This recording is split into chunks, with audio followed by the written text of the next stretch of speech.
어떻게 일주일 동안 잘 지내셨죠? 음. 지난주에 평등에 관해서 말씀을 드렸고, 그래서 그 교회가 평등을 왜 유지해야 되는지, 왜 해야 되는지에 관해서 일단 이야기를 드렸습니다. 평등을 이루기 위한 방법이 무엇이 있을까에 관해서 고린도 전서는 굉장히 세세하게 우리들에게 되게 잘 설명해 주고 있습니다. 도대체 평등이 무엇일까? 그리고 평등에 관해서 우리는 그 일을 어떻게 이루어야 하는가에 관해서 이제 얘기를 하고 있는 거죠. 차별이 없는 세상을 만들려면 우리는 어떻게 해야 차별이 없는 세상이 될 수 있을까에 관한 이야기들입니다. 자, 고린도전서는 여기에 관해서 일단 네.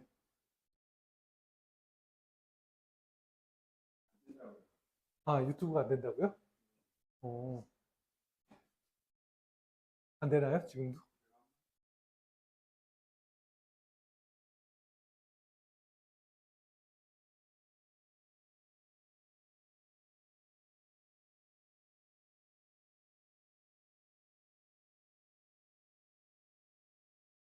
네, 된다고 합니다. 네, 평등에 관해서 우리들이 이야기하는 여러 가지 방식들이 이제 고린도전서에 말하고 있습니다. 차별하지 않는, 차별이 없는 세상은 어떤 세상이냐에 관해서 이야기하고 있는 거죠. 첫 번째 그 길을 가고 있는, 차별하지 않는 길을 가고 있는 것에 대해서 고린도전서는 오늘 이 전 말씀을 통해서 이렇게 이야기합니다. 우리가 어떤 사람들을 바라볼 때 그 사람들을 대상화시키지 않는 겁니다. 그 사람들은 무엇 때문에 거기에 존재한다고 내가 결정하지 않는 거죠. 고대에는 그런 것들이 너무 지금보다는 더 강했습니다. 물론 지금도 그렇지만요. 고대에는 일단 사람의 식분제도가 존재해 있었고요.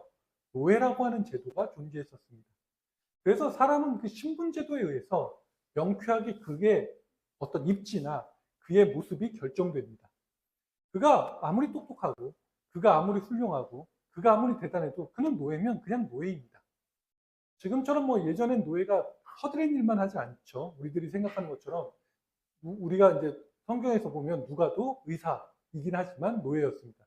나중에 이제 해방된 노예라고는 이야기를 하지만 어쨌든 노예 출신이었죠. 그가 의사든 그가 변호사든 그가 아니면 무슨 일을 하든 상관없고 교사든 상관없습니다. 그는 노예면 그냥 노예입니다. 그리고 그가 그 일에 관해서 인정받거나 그가 무슨 일을 할 때 원하는 대로 움직이는 것이 아니라 주인이 원하는 대로 그는 그 일을 감당해야 되는 존재이기도 합니다. 귀신이 들린 어떤 여인의 이야기를 우리는 사도행전에서 알 수 있습니다. 그가 귀신이 들려서 한쪽 구석에서 주인을 위해서 점을 치는 역할을 감당해야 했죠. 그가 사도 바울과 그리고 사도 바울에게 계속 이야기합니다. 당신은 하나님의 사람입니다. 며칠을 지나다니는데 계속 그러니까 사도 바울이 너무 힘들잖아요. 그러니까 그 시대의 관습을 깨버립니다. 사도 바울이 그에게서 귀신을 쫓아내버리죠. 귀신을 쫓아낸 이 사람은 귀신에서 해방된 사람이 됩니다. 그런데 이 사람을 대상으로 삼고 있는 사람은 주인이었죠. 그 아이를 데리고 그 점을 치는 그 사람을 데리고 굉장히 많은 것들을 얻을 수 있는 그 사람은 경제적인 어떤 윤택이나 부유함을 얻을 수 있는 그 사람은 그것이 그렇게 큰 의미를 갖지 못합니다. 그가 해방되었다는 것이 본인에게 있어서는 본인의 이익에는 절대 부합되지 않는 내용이었던 거죠. 그러니까 그는 사도 바울을 그렇게 해방시켜준 그 사람을 고마워하는 것이 아니라 그를 고발하게 됩니다. 이 사람은 문제가 있는 사람입니다. 그래서 그를 고발하고 그를 당국에 넘기는 일들이 발생되는 거죠. 노예라고 하는 직종들은 그런 일들이 가능한 직종입니다.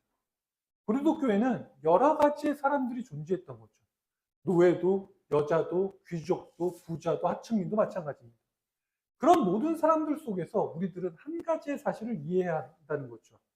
거기에 모인 사람들은 우리들은 우리들이라고 하는 공동체를 통해서 그들을 사람으로 볼 것이냐 아니면 여태까지 사회에서 그래 왔듯이 그를 대상으로 볼 것이냐에 대한 문제를 계속 가지고 있었던 겁니다. 내가 조금 더 위에 있기 때문에 내가 충분히 그렇게 할 수 있는 존재였기 때문에 나는 그렇게 할 수 있어 라고 이야기하는 모든 일들의 시작을 사도 바울은 타락이라고 규정하고 있는 거죠. 그래서 우리가 이제 고린도 전서나 나중에 고린도 후서에서도 성적인 타락에 대해서 사도 바울이 굉장히 많은 어조로 질타합니다. 그런데 고린도 교회 교인들은 그것을 타락이라고 느끼지 않았을 겁니다. 왜냐하면 그 사람들은 당연히 그럴 수밖에 없는 존재고 그래야 되는 존재로 파악했기 때문에 그럴 겁니다. 대표적인 예로 이런 거죠. 고린도전서 6장에 나올 때 너희는 창녀에게 너희 몸을 주지 말라고 이야기합니다. 여기에서 나올 때 창녀는 우리들이 생각하고 있는 성적인 어떤 노동자를 의미하지 않습니다. 이들에게 있어서의 창녀라고 이야기하는 건 말 그대로 노예들입니다. 노예들인데 여자든 남자든 상관없습니다. 이 노예들은 여자든 남자든 상관없고요. 어릴수록 더 좋겠죠. 그리고 얼마나 예쁘냐에 따라서 남자들에게 몸을 팔게 할 수 있는 존재들인 겁니다. 노예는 그래도 상관없습니다. 그 사람은 그렇게 만들어진 존재니까요. 그리고 그렇게 된다고 세상 사람들이 다 얘기하고 있습니다. 그런 사람이 교회 안에 들어오면 우리는 그 사람을 어떻게 볼까요? 그는 사람이 아니라 그럴 수 있는 존재입니다. 그럼 당연히 그렇게 해야 되는 거고요. 그렇게 하는 게 맞는 겁니다. 그러니까 교회든 교회 밖이든 나는 모든 사람들이 관습적으로 그렇게 해왔으니까요. 그렇게 해도 아무런 상관이 없다. 무방하다. 그것은 죄가 아니라고 느끼기 시작하는 겁니다. 왜냐하면 그 사람은 이미 남자들에게 몸을 팔게 하기 위한 존재이고요. 그게 아니면 그 사람은 이 세상에 살아갈 이유도 존재도 필요 없으니까 가능한 거죠. 사도 바울이 질타하는 내용들을 고린도 교회 교인들은 그것을 듣고 좀 이상하게 생각했을지도 모릅니다. 아니 그렇게 있는 사람들, 원래 걔네들은 그런 대상이었는데 그런 대상에게 내가 그 일을 한다고 그게 도대체 무엇이 잘못일까인 거죠. 그러면 아예 그런 대상을 없애면 되잖아요. 라고 말하면 됩니다. 아니 하나님이 그런 대상을 아예 안 만들면 되잖아요. 라고 이야기하면 되는 거죠. 이게 요즘 우리들이 듣기에는 굉장히 이상한 이야기 같지만 사실은 이런 이야기는 지금 우리들에게서 너무 쉽게 드러납니다.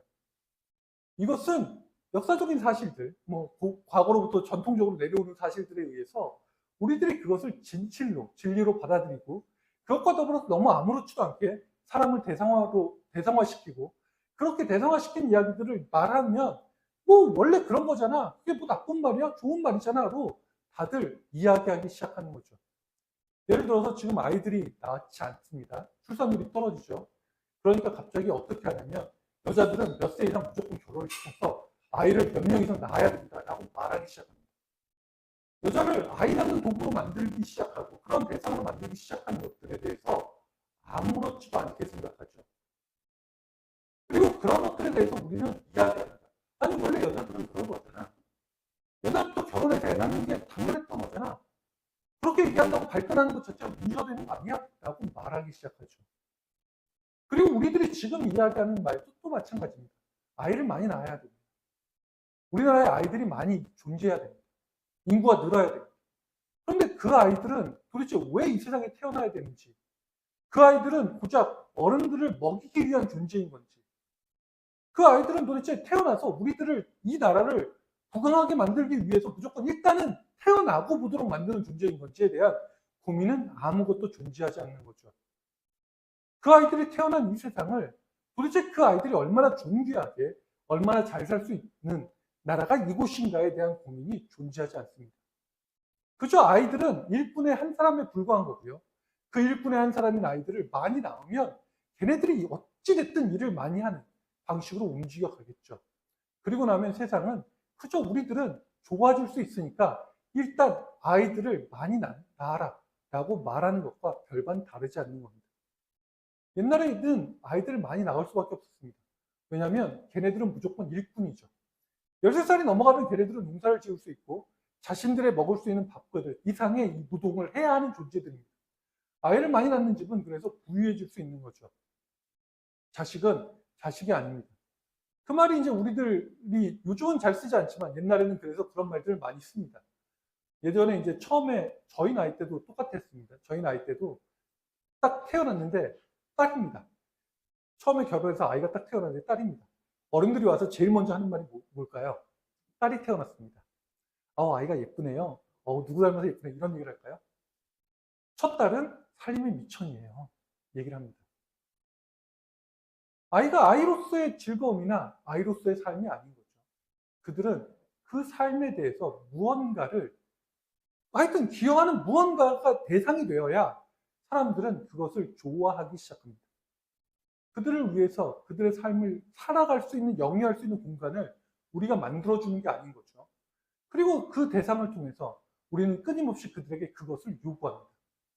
여자든 남자든 아이든 어른든 상관없이 우리는 그러한 모습을 움직여가는 거죠. 노동자는 일하는 게 너무 당연한 존재입니다. 죽도록 일을 해야 됩니다. 일을 안 하려고 하거나 놀려고 하면, 아니 그렇게 일을 안 하고 놀아서 네가 어떻게 세상을 살아갈 수 있겠어? 라고 사람들은 규정해버리죠. 인간으로서의 삶을 어떻게 영위할 것이고 그 인간으로서의 삶을 어떻게 함께할 것인가에 대한 이야기를 하지 않죠. 그리고 말을 합니다. 얼마나 더 많은 일들을 그들에게 시킬 것입니다. 외국에서 노동자를 수입한다는 얘기가 그래서 별 큰 관심 없이 사람들은 받아들이죠. 그들이 와서, 우리나라에 와서 한국 사람, 한국인으로서 아니면 이 지역에서 어떻게 인간적인 삶을 함께 누리며 살 것인가에 대한 생각은 하지 않죠. 어쨌든 그들은 한국에 와서 부속품으로서 들어와서 노동을 통해서 노동을 하게 만들고 어떻게 하면 저임금으로 더 많은 일을 시킬 것인가를 고민하기 시작합니다. 그들은 인간으로서의 어떤 하나의 인격체로 그들을 받아들이지 않는 거죠. 그래서 그들을 통제하고 그들을 통제하는 모든 사건들이나 사건들을 아무렇지도 않게 사람들이 보고 있고 거기에 대한 이야기를 하지 않습니다. 이번에 뭐 필리핀에서 가사 도우미를 불러왔는데 그들을 통제하기 시작합니다. 몇 시까지 집에 들어와야 되고 뭐 몇 시까지 뭘 어떻게 해야 되고 그들이 하고 있는 모든 통제들에 대해서 그들이 하고 있는 자유나 그들의 인권이나 그들의 인격을 이야기하지 않죠. 그냥 그들은 노동하러 왔으니까 당연히 너희들은 노동하면 돼. 그 외에 나머지는 아무것도 아니야. 라고 말하기 시작합니다. 누구든 하나의 인격이나 하나의 인권, 그들을 하나의 사람으로서의 존재로 받아들이려고 하지 않는 거죠. 그러니까 그들은 사람으로서의 존재가 아니고 그들은 당연히 우리들의 대상이 되어야 되는 것들이니까 차별은 너무 당연합니다. 여자들에 대한 차별, 아이들에 대한 차별, 남자들에 대한 차별, 어린아이들에 대한 차별, 뭐 외국인들에 대한 차별이 너무나 당연하게 우리들 사이에서 아무렇지도 않게 흘러나오고 있는 거죠. 그리고 그러한 대상들에 대해서 오늘 고린도교회 교인들이 사도 바울에게 가졌던 반감처럼 우리도 동일하게 반감을 가질 수밖에 없습니다. 여태까지 그렇게 살았는데 그렇게 안 살면 어떡해? 아우 피곤하게 왜 그렇게 살아야 돼? 그건 도대체 왜 그렇게 해야 돼? 라는 이야기를 끊임없이 할 수밖에 없는 상황들이 연출이 되는 거죠. 그래서 오늘 12장, 13장, 14장에 이르는 그 은사에 관한 이야기를 할 때도 이러한 모습들을 그대로 간직하고 가고 있습니다. 그래서 사도 바울은 고린도교회 교인들에게 이야기할 때 10장에 이미 이야기하고 있는 거죠. 너희들이 원하는 대로 살지 말라고 이야기합니다. 너희들이 유익하다고 모든 사람들이 다 유익한 것도 아니고 너희들이 모든 것을 다 할 수 있다고 해도 모든 사람들에게 그것이 다 통용되는 것은 아니다 라고 이야기하는 거죠. 그리고 봅니다. 이러한 모든 관점에 대해서 우리들은 이야기하는 거죠. 결국은 이것은 위에 있는 사람들이 권력을 갖고 있거나 힘이 있는 사람들이 그것을 만들어내는 패턴이고요. 그러한 패턴들을 통해서 모든 사람들이 자기가 조금의 힘이 있다면 사람들을 누르는, 차별할 수 있는 방식으로 연결되어 갈 거겠죠. 교회는 이러한 방식의 한 가지를 더합니다. 그건 어떤 거냐면 결국 교회 내에서의 힘, 카리스마인 거죠. 하나님이 그들에게 주시는 어떤 능력이나 힘을 통해서 여기에서 이야기하는 방언이나 예언이나 어떤 뭐 사랑이나 믿음이나 어떤 이런 대단하다고 이야기할 수 있는 은사들을 통해서 사람들에게 대단하다는 말을 듣기 시작하고요. 그것들이 그들에게 하나의 권력으로 갖기 시작됩니다. 그럴 때 사도 바울은 이러한 대단하다고 이야기하는 이 교회 안에서의 권력조차도 그들에게 이야기하는 겁니다. 그것이 너희들에게 어떤 것을 의미하고 있는지를 한번 생각해 보라고 말하는 거죠. 그래서 성경은 되게 재미있는 게 이 카리스마라고 하는 말을 은사라고 하는 말로 번역합니다. 우리들은 지금 이 은사라고 하는 말을 이게 지금 이게 쉽게 이게 받아들여지지 않습니다. 이게 원뜻이 뭘까? 이게 무슨 걸 의미할까를 받아들이지 않는 게 은사라고 하는 말 그 단어 자체에서도 상당히 교회에서 큰 권위를 실어주기 때문이죠. 은사자 뭐 이런 이야기를 통해서 권위를 실어주기 때문에 그런 겁니다. 이게 영어로 번역되면 기프트라고 번역됩니다. 영어 성경에는 이걸 이제 기프트라고 번역하는데 말 그대로 선물입니다. 누군가에게 선물을 받았는데 내가 그 선물을 가지고 다른 사람에게 자랑하기 시작하는 거죠. 그리고 그 누군가에게 받은 선물로 내가 그것으로 인해서 다른 사람들에게 보다 또 다른 권위를 가지고 그들을 누르기 시작하는 겁니다. 그럴 때 우리는 그 사람을 어떻게 받아들이고 어떻게 봐야 할 것인가에 대한 이야기인 거죠. 은사도 똑같습니다. 은사가 한문으로 표현하면 이런 거거든요. 은혜 은자를 쓰고요. 줄사자를 씁니다. 하나님이 은혜를 우리에게 주신 겁니다. 그러니까 은사를 받은 사람들은 하나님이 은사가 말 그대로 그런 뜻이라고 느껴지는 겁니다. 번역을 너무 잘했죠. 하나님께 은혜를 받은 겁니다. 은사 그 자체는. 하나님께 은혜를 받은 내가 그 은혜를 어떻게 해야 되는가에 대한 이야기인 거죠. 하나님께 은혜를 받았기 때문에 내가 그걸 가지고 나는 이렇게 좋은 은혜를 받았어. 그러니까 나는 너희들에게 자랑하고 그 은혜를 가지고 너희들을 누르고 너희들에게 내가 욕하고 뭐하고 간섭하고 너희들보다 높은 위치에서 내가 내 명예를 쌓아야 돼 라고 이야기하는 순간 그건 우리가 지금 생각해도 뭔가 좀 이상하죠. 대통령을 뒤에 두고 호가호위하고 있는 사람들을 우리는 봅니다. 그런 사람들을 바라볼 때 우리들이 같은 이야기를 반복하고 있는 거죠. 저 사람들은 좀 이상해. 그리고 그 사람들이 뭘 하고 있어요? 세상을 망치고 있다고, 우리나라를 망치고 있다고. 예전에 이제 박근혜 대통령 때 그랬었죠. 그래서 이제 박근혜 대통령도 하야하는 일이 발생했지만 그러한 형태의 모습들을 우리는 충분히 보아왔고 그들을 향해서 그렇게 얘기할 수 있었던 거죠. 그런데 교회는 지금 사도 바울이 이야기하는 것처럼 평등해야 되는 공동체인데 어느 순간에 하나님이 그들에게 주시고자 하는 어떤 힘, 교회에서 움직이고 교회를 함께 할 수 있는 어떤 힘을 가지고 하나님이 그들에게 그걸 은혜로 줬는데 그 힘을 자기 힘을 가지고 자기 힘으로 그것들을 내 마음대로 쓰기 시작한다는 겁니다. 결국 사도 바울은 이제 고린도전서보다도 나중에 쓴 로마서는 먼저 봤지만 고린도전서보다는 나중에 쓰여졌는데 나중에 쓰여진 로마서에서는 이 은사를 교회의 직임까지도 연장시킵니다. 하나님이 은사를 줬는데 그 은사를 뭘로 줘요? 어떤 사람은 목사로, 사도로, 교사로 그 외에 여러 가지 직임으로 그들에게 은사를 줬습니다. 직임 자체가 교회 내에서의 어떤 힘을 의미하거나 교회 내에서 어떤 무언가를 의미하는 게 아니라 하나님이 그들에게 준 은혜인 거죠. 그걸 받은 사람은 어떻게 그것을 사용해야 하는가에 대한 이야기를 성경은 하고 있는 겁니다. 그래서 고린도전서 13장은 우리가 굉장히 잘 아는 사랑이라고 하는 이야기로 이야기하고 있습니다. 13장 자체도 굉장히 아름다운데 이 사랑을 오해하고 있는 케이스들이 있습니다.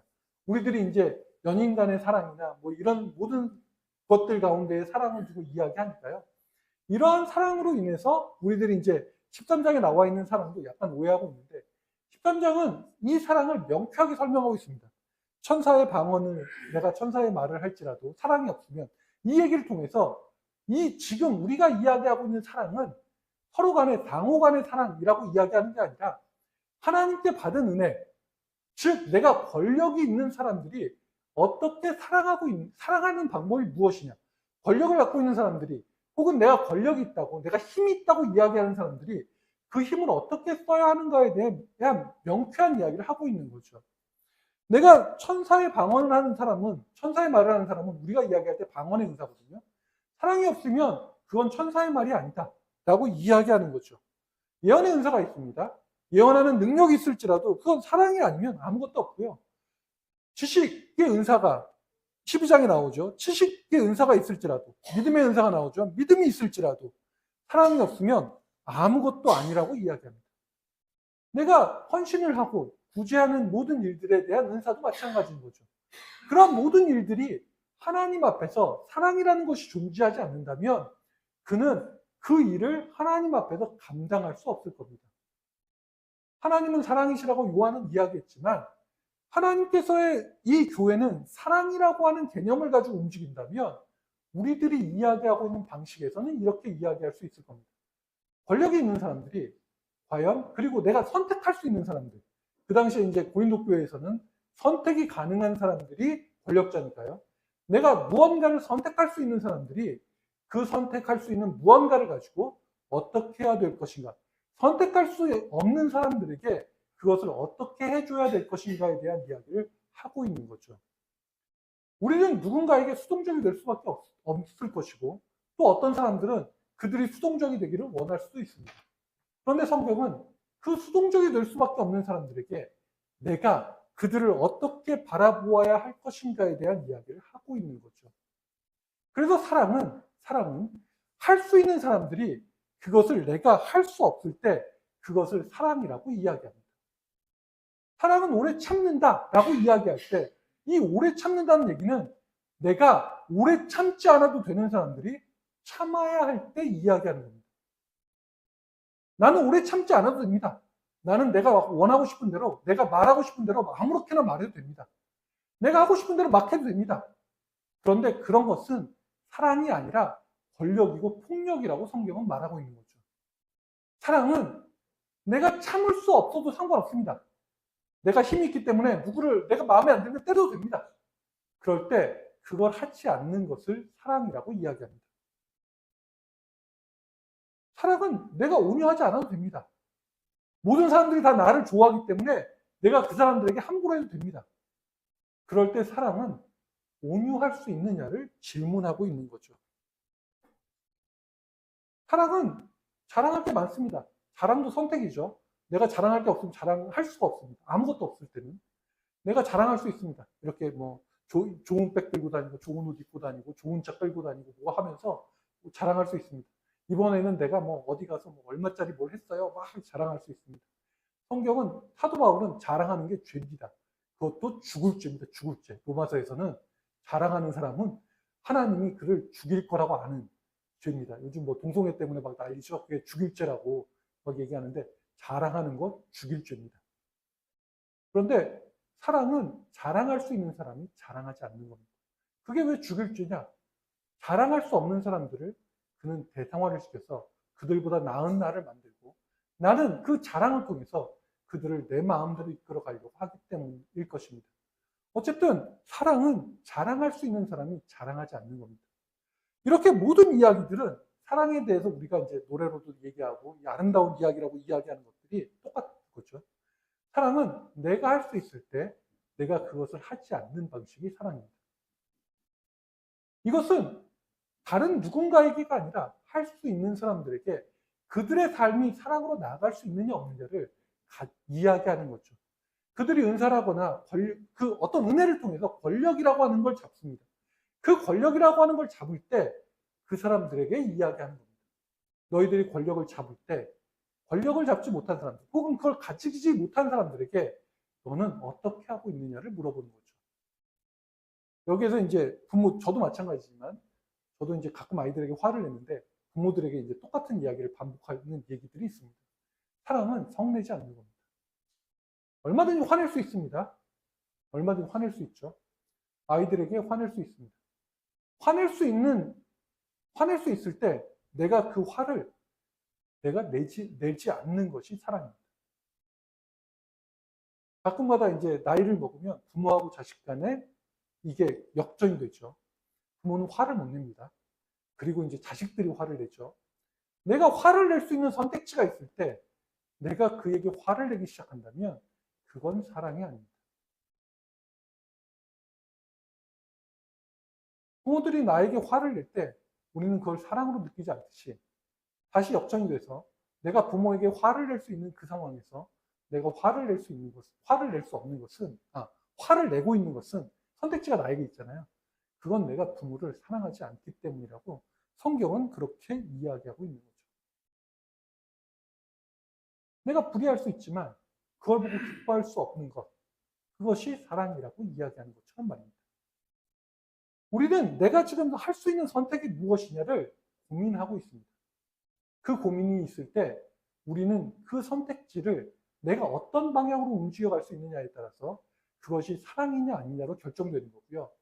그러한 사랑으로 결정될 수 있을 때 그 선택지에서 내가 아니라 다른 사람을 위한 선택이 가능할 때 우리는 그것을 사랑으로 가는 길이라고 이야기하고요.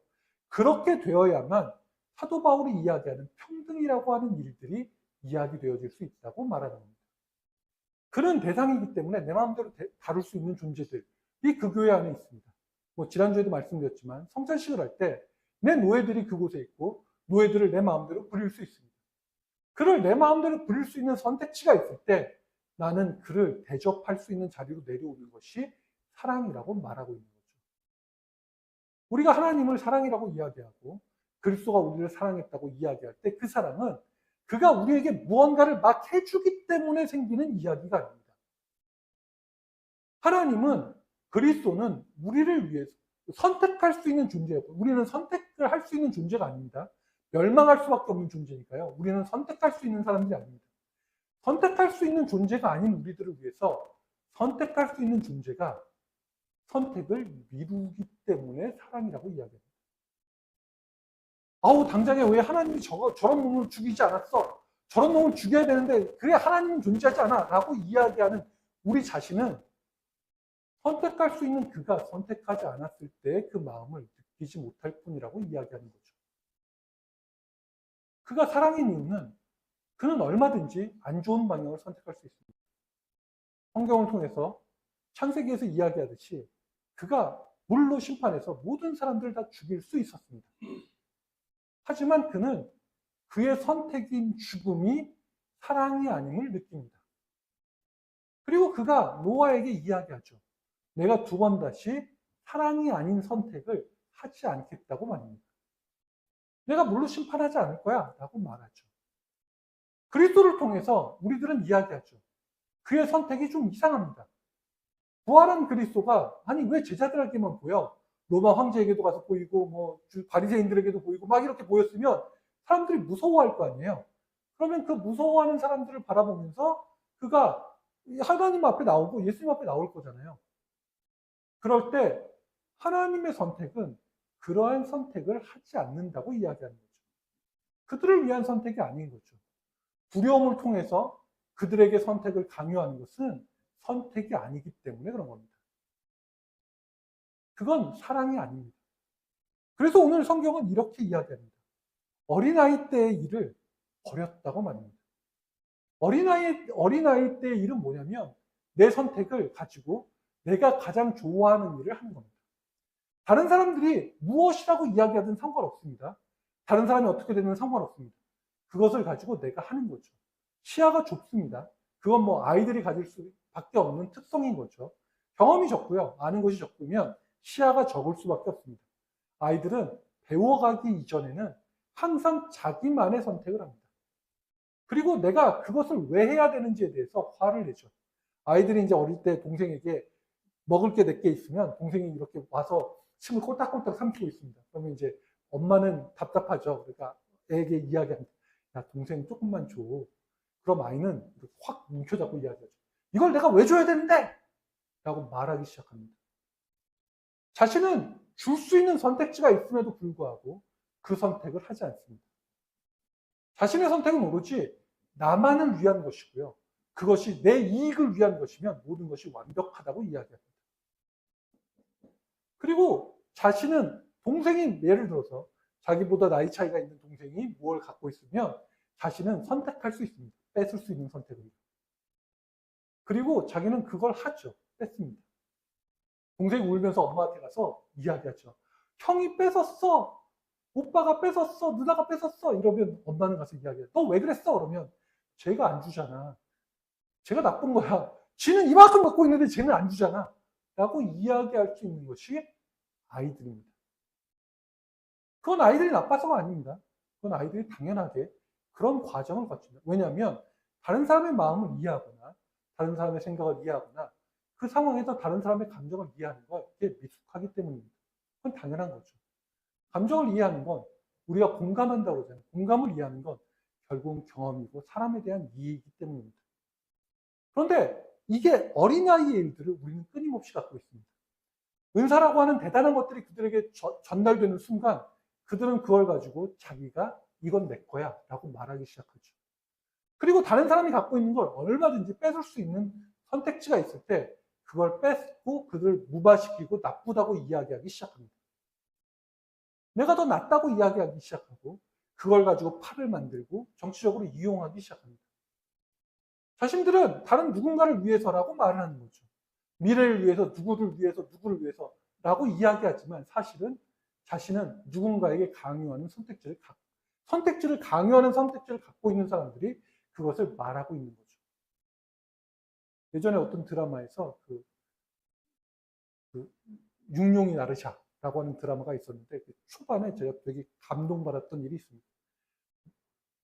원나라랑 전쟁을 하려고 준비하고 있는 과정에 있습니다. 전쟁을 하기 위해서 이쪽 이제 나라에서 몰래 준비를 하고 있습니다. 그때 이제 정목 아니 저기 누구죠? 누가 이제 그 정도전이라고 하는 사람이 그걸 알고 사람들에게 가서 그걸 다 그 비밀을 까발리는 장면이 나옵니다. 그때 이 사람이 했던 말이 이런 겁니다. 전쟁이 나면 젊은 사람들이 죽습니다. 젊은 사람들이 죽어야 되는데 이 결정을 노인들이 하는 게 말이 되냐는 겁니다. 세금은 없는 사람들이 냅니다. 그 사람들의 얘기를 듣지 않는 게 말이 되냐는 겁니다. 자신들의 인생이 걸린 일에 대한 선택을 자신들이 하지 못합니다. 그리고 다른 누군가가 그 선택을 하기 시작하고요. 그에게 강요하기 시작합니다. 그러면 그것이 과연 올바를까? 라고 묻죠. 자신들의 권력이 생기는 순간 사람들은 자신들의 권력으로 모든 사람들을 바라보기 시작하고요. 그 사람들이 대상이 되기 시작합니다. 그리고 그들을 위한다는 명목으로 갑자기 그들에게 많은 것들이 부과되기 시작하죠. 그리고 그들의 입을 닫기 시작합니다. 그래서 뭐 지지난주에 교회 주보 뒷면에서는 롤랑의 이야기, 롤랑의 노래 속에서의 롤랑의 노래가 하여튼 제가 갑자기 이름이 기억이 안 나는데 그 이야기를 실었던 적이 있습니다. 그게 이제 카를 데제가의 이야기인데 카를 데제가 나중에 이제 여러 가지 일들을 통해서 뭐 합니다. 나중에 이제 카를 데제가 그 이슬람 교도들하고 전쟁을 하거든요. 그래서 이제 이기고 돌아옵니다. 돌아와서 이제 전쟁이 다 끝났으면 쉬어야 되잖아요. 카를 데제가 쉽니다. 집에서 이렇게 쉬고 자고 있는데 하나님의 천사 가브리엘이 나타납니다. 그리고 데제에게 이렇게 말하죠. 자, 저쪽에 그러니까 뭐 거기는 다른 노성이지만 전쟁을 위한 그쪽 얘기는 예루살렘에 관한 이야기. 십자군 전쟁 때 그 책이 쓰여졌으니까요. 예루살렘에 관한 이야기니까요. 예루살렘에 갇혀 있으니까 네가 가서 그 사람들을 구해라. 라고 이제 하나님이 그에게 명령을 내립니다. 그가 그 명령을 듣고 카를 데제가 눈물을 흘립니다. 뭐라 그러면 눈물을 흘리냐면 하나님, 그런데 내 인생이 왜 이렇게 힘들고 슬프죠? 이러면서 눈물을 흘립니다. 그럴 때 우리는 이렇게 생각해야 되는 거죠. 과연 하나님이 그런 명령을 내리는 존재입니다. 우리들에게 선택지가 없이 선택할 수 있는 권한을 우리들에게 주지 않는 상태에서 하나님이 일방적인 선택을 통해서 우리들을 밀어붙이는 분이 하나님입니다. 교회는 가끔 이렇게 이야기하죠. 사랑을 두고 이야기하고 하나님이 사랑이라고 이야기하는데 모든 선택지가 하나님에게 있다고 이야기합니다. 하지만 하나님은 그 선택을 버렸기 때문에 사랑이라고 말하는 거죠. 우리가 여기에서 이야기하는 것처럼 내가 할 수 있지만 하지 않는 것. 하나님은 할 수 있지만 하나님은 일단 유보해서 그 선택지를 그에게 돌려서 넘기는 것. 그래서 그를 사랑이라고 말하기 시작했다는 거죠. 다음번 독서 모임 때 이제 읽을 책 가운데 하나가 이제 교회의 여자들의 은밀한 삶이라고 하는 책을 이제 읽을 건데 이 책에 나오는 한 가지 대목입니다. 이게 이제 남북교회 이야기입니다. 미국에 있는 남부에 있는 교회의 이야기인데 굉장히 극단적인 보수 쪽 교회들입니다. 그쪽에 있는 여자들의 이야기 가운데 하나인데 그 여자들이 이야기하는 것 가운데 한 대목이 교회에 이제 여러 가지 문제가 있고 여러 가지 일들이 있는데 그 작가가 이렇게 얘기합니다. 우리들은 물론 다 알고 있습니다. 그런 것들에 대해서. 그런데 나는 그들이 바라는 대로 입을 다물어야 합니다. 말하지 못하게 하죠. 우리는 충분히 이야기하고 알고 있지만 늘 그 사람들이 바라는 대로 말을 하지 못하게 합니다.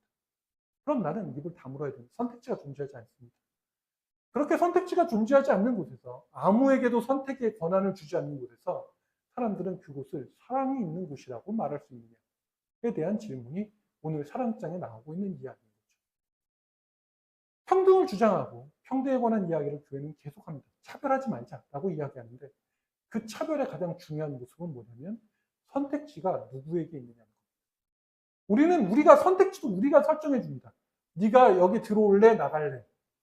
둘 중에 하나를 만들어 놓고 네가 선택해 라고 이야기하는 게 우리는 그에게 선택을 준다고 말하는 것처럼 느껴질지 모릅니다.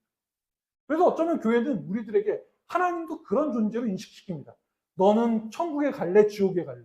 자, 둘 중에 하나를 선택하세요. 라고 하나님이 우리들에게 일방적으로 선택지를 준다고 생각합니다. 그런데 선택이라고 하는 건 아무것도 없는 곳에서 내가 무엇을 할 것인지를 결정하는 거죠. 객관식은 선택이 아닙니다. 가끔 이제 어떤 분들이 그런 얘기 하죠. 시험을 보는데 객관식이 있으면 1, 2, 3, 4 중에 답을 무조건 이야기해야 됩니다. 그러면 1, 2, 3, 4 중에 답이 없다고 느끼는 사람들은 어떻게 해야 될까요? 선생님, 1, 2, 3, 4 중에 답이 없는데요? 그럼 선생님들은 뭐라고 얘기하죠? 네가 몰라서 그러는 거니까 아무거나 찍어. 라고 이야기하는 게 당연합니다. 그건 선택이 아닙니다. 선택의 강요는 선택이 아닌 거죠. 사도 바울은 우리에게 이야기할 때 어린아이의 일을 버리라고 이야기합니다. 그리고 사도 바울은 우리에게 이야기하죠. 가장 중요한 것은 이 사랑이 존재되는 거고, 이 사랑이 전제되어 있는 의사, 이 사랑이 전제되어 있는 권력, 이 사랑이 전제되어 있는 관계만이 올바른 관계임을, 그것이 바로 평등이라고 이야기합니다. 그래서 평등은 박애를 바탕으로 두지 않으면 이루어질 수 없는 형태라고 말하고 있는 거죠. 누구에게나 선택지가 주어질 때 사람은 늘 이야기할 수밖에 없습니다. 아우, 불안해 라고 이야기하는 거죠. 반대로 얘기해서 그건 나도 마찬가지인 거죠. 아무것도 없을 때 하나님은 가장 불안한 상태에서 나에게 선택할 수 있는 권리를 주었습니다. A냐 B냐가 아니라 네가 해봐 라고 말했던 거죠. 이러한 사랑이 우리 가운데 있기를 원합니다. 그래서 하나님 가운데 어린아이의 일을 버리고 우리가 조금 더 완전한 상황으로 나아가기를 원합니다. 그래서 바로 그 다음 절에 이야기하고 있는 게 그겁니다. 그럼 우리가 선택지를 주지 않을 때는 거울을 보는 것처럼 희미할 수밖에 없습니다. 하나님은 도대체 왜 그래? 혹은 우리들이 다른 사람을 볼 때도 똑같이 이야기하는 거죠. 너는 그렇게 해야 된다는데 왜 그래? 그런데 사실은 어린아이를 버리고 선택지를 내가 할 수 있는 선택과 그들이 할 수 있는 선택의 범위를 넓히면 그들이 할 수 있는 모습들이 보입니다. 그래서 고등학교, 그러니까 사춘기에 있는 아이들을 키울 때 늘 하는 말, 어린아이를 키울 때 하는 말이 있습니다. 그 아이들의 시선으로 세상을 봐야 한다고요. 선택지가 넓어져야 그들을 이해할 수 있다고 이야기하는 것처럼 말입니다. 얼굴과 얼굴을 보는 것처럼 그래서 볼 수 있습니다. 하나님 역시 마찬가지로 본인의 선택지를 버렸기 때문에 하나님이 우리를 온전하게 알 수 있었습니다. 그가 우리처럼 되었다. 히브리서는 이야기하고 있죠. 그가 선택지를 버렸기 때문에 그는 우리를 온전히 이해할 수 있었다고 이야기합니다. 그래서 사랑을 하는 사람만이 그 옆에 있는 사람을 온전히 이해할 수 있습니다. 아내가 남편을 진짜로 사랑한다면 그를 온전히 이해할 수 있습니다. 그런데 우리는 사랑이라는 이름을 통해서 강요하죠. 선택지를 없애버립니다. 나를 사랑한다면 내 선택대로 쫓아와가 우리의 전제가 된다면 그건 사랑이 아니라 사랑이라는 이름을 갖고 있는 폭력일 것입니다. 그리고 이러한 폭력을 우리는 하나님이 지금 우리들에게 하고 있다고 얘기하고 우리도 지금 교인들에게 그렇게 하라고 폭력을 강요하고 강조하고 가르치고 있을 수도 있습니다. 그러니까 한국교회는 평등을 위해서 나가는 길을 끊임없이 반대합니다. 그리고 그러한 길들에 사랑이 없음을 우리는 다시 한번 인식해야 한다고 생각합니다. 믿음, 소망, 사랑 중에 사랑이 최고입니다. 사랑이 없다면 우리는 지금 이곳에 함께할 수 없음을 기억해야 합니다. 하나님의 사랑이 우리 가운데 끊임없이 있기를 축원드립니다. 기도하겠습니다. 하나님 감사드립니다. 주님이 우리들에게 주신 그 사랑이 우리 가운데 넘칠 수 있도록 인도해 주시고 그 사랑을 통해서 우리가 나아갈 수 있도록 인도하여 주시옵소서. 함께해 주신 하나님께 감사드리며 예수님 이름으로 기도드립니다.